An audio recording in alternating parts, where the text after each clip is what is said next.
അല്ല പിള്ളേച്ച ഞാനൊരു രുക്മിണിയായിട്ടുള്ള എല്ലാ ബന്ധവും ഉപേക്ഷിക്കാം. മാധവന്റെ ആധാരം തിരിച്ചു കൊടുത്ത് കേസ് ഒഴിവാക്കി തരാൻ പറ്റും. അങ്ങനെയാണെങ്കിൽ മാധവൻ തയ്യാറാണ്.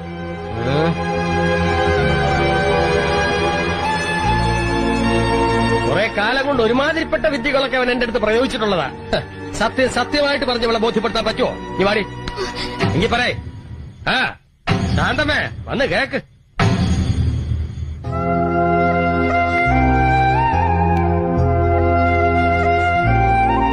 കോടതിയില് പിള്ളേച്ചനോട് മുട്ടാൻ വേണ്ട പണവും സ്വാധീനം ഇല്ലാതെ വന്നപ്പോ ഞാൻ കണ്ട ഒരു പോംവഴി നിന്നെ പ്രേമിച്ച് വസ്താക്കലായിരുന്നു.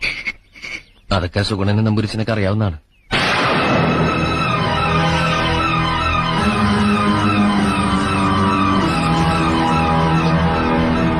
പറഞ്ഞതൊക്കെ സത്യ. പക്ഷെ ഇപ്പോ ഈ ഭൂമിയിലുള്ള മറ്റൊന്നിനു വേണ്ടിയും